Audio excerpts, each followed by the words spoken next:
Hai traders, Bitcoin pada beberapa hari ini menunjukkan pergerakan yang cukup signifikan dan kita akan analisa secara teknikal mau kemana Bitcoin dalam beberapa minggu ke depan.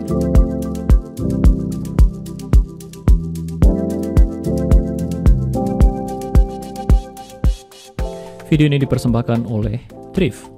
Thrift merupakan exchanger kripto resmi di Indonesia yang terregulasi oleh Bapepti.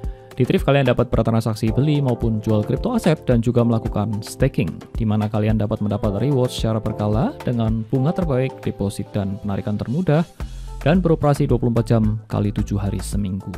Silakan kunjungi webnya langsung melalui link seperti di layar atau di bagian deskripsi. Bagi yang baru pertama kali datang, silahkan untuk klik tombol subscribe terlebih dahulu ya, dan jangan lupa untuk follow sosial media kami yang lain di Instagram, dan juga di TikTok @jsxproid. Dan kami juga memiliki komunitas traders di Discord channel. Silahkan untuk follow juga, linknya saya sertakan di layar. Sekarang saya sudah berada di chart dari Bitcoin USDT. Ini dalam USDT ya, dalam US dollar, bukan dalam IDR. Oke, ini saya dibantu dengan charting tools, yaitu TradingView. Mungkin tidak asing lagi buat teman-teman semua, pasti banyak yang menggunakan juga TradingView ini. Kalau masih belum punya, wajib punya ini. Ini charting tools yang terbaik menurut saya versi sampai saat ini ya.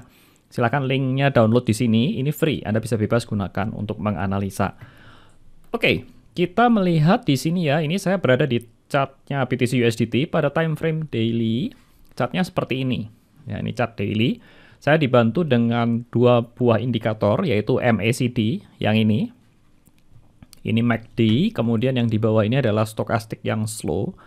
MACD semua parameter standar, ya ini Anda dapat lihat di sini ya, saya buka parameternya ini 12269, kemudian untuk yang stokastiknya itu parameternya ini, saya pakai 1433, ini standar semuanya, oke.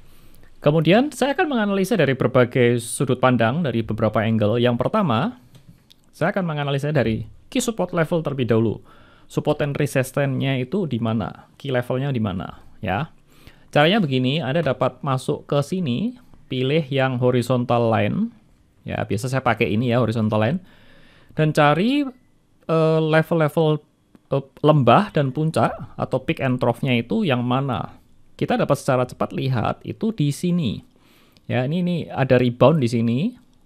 Ini level key support. Ya. Kemudian key support lainnya adalah di sini. Ya, Anda lihat nih, ini rebound di sini. Kemudian ada pembalikan di sini, ada puncak-puncak di sini, ini dan juga ini. Ini juga ada nih kecil. Jadi kita bisa tarik kira-kira di garis ini ya. Saya put dulu saja ya, nggak usah terlalu exactly di titiknya, karena memang support and resistance itu adalah area, bukan garis lurus. Ini garis hanya secara visual membantu kita saja.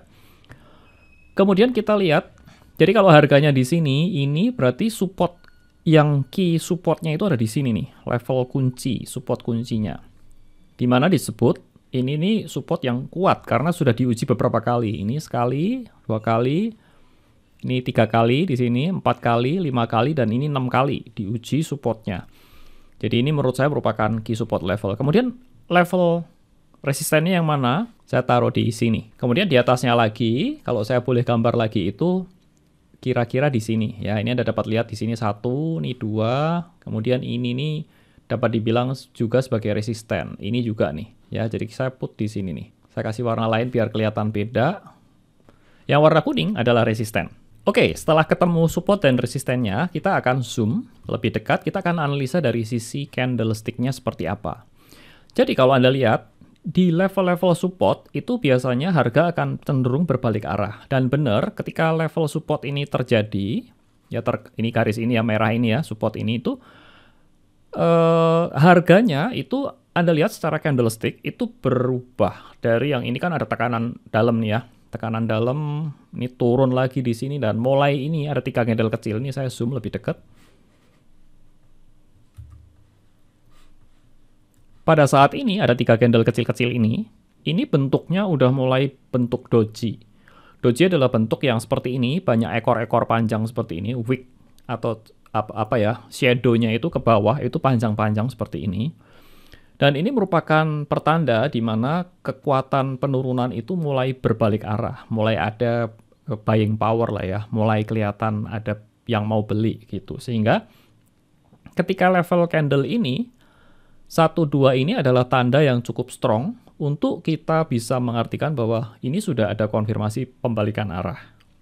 Setelah doji, kemudian 2 candle berikutnya ini disusul dengan tanda kutip itu tendangan atau kenaikan yang cukup kuat di sini, ya. Itu dari sisi candlenya.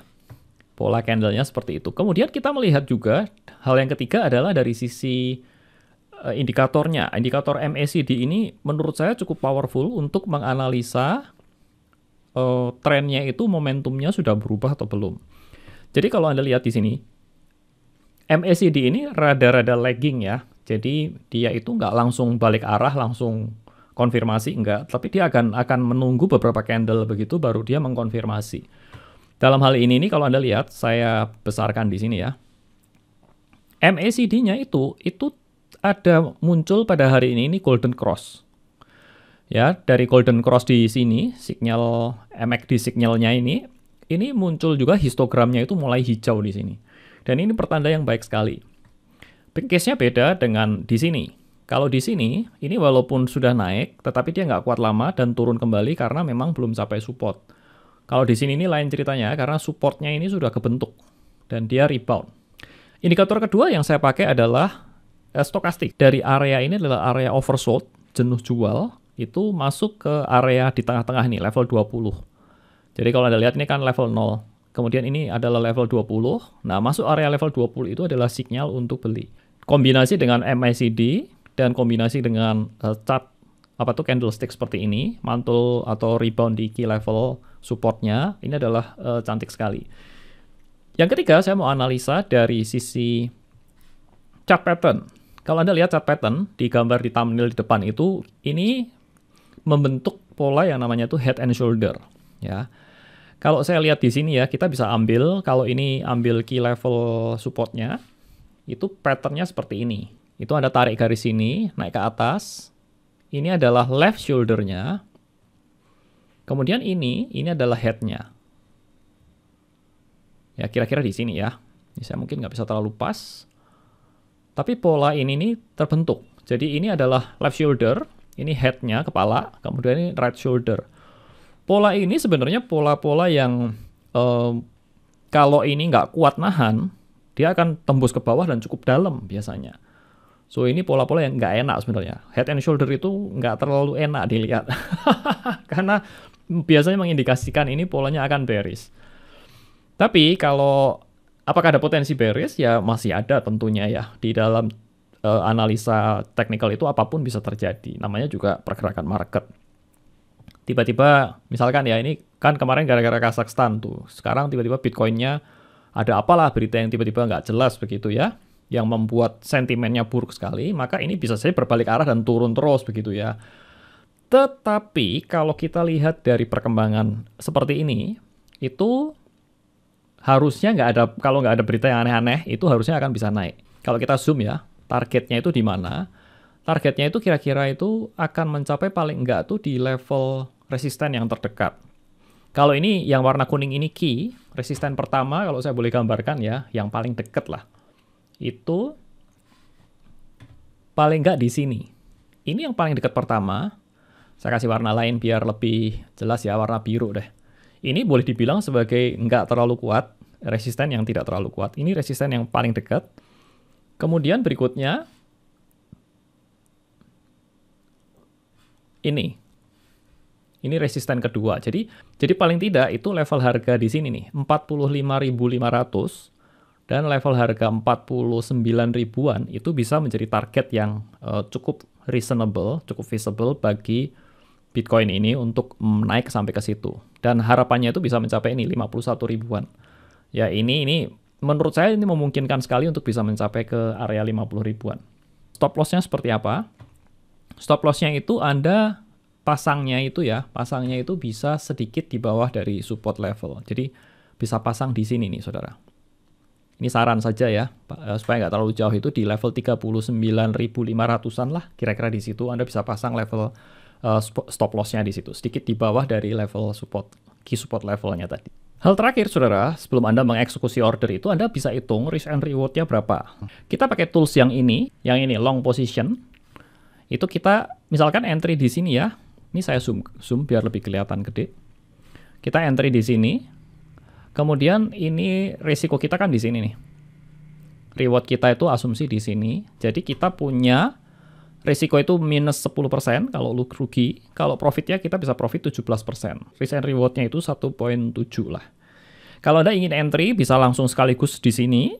Atau Anda bisa bagi beberapa order. In case dia nanti ada koreksi ya di sini ya. Dikoreksi di beberapa hari ke depan. Mungkin nggak bisa langsung naik gitu ya mungkin. Ya bisa juga enggak. Atau ada koreksi di bawah gini. Anda bisa bagi beli bertahap. Jadi misalkan beli dulu setengah atau seperempat di sini. Nanti turun Anda bisa beli lagi. Sehingga harga average-nya nanti dapat lebih baik. Tapi kalau tembus ke bawah di sini, Anda harus stop loss. Ya sudah, berarti gagal naik, gagal terbang begitu.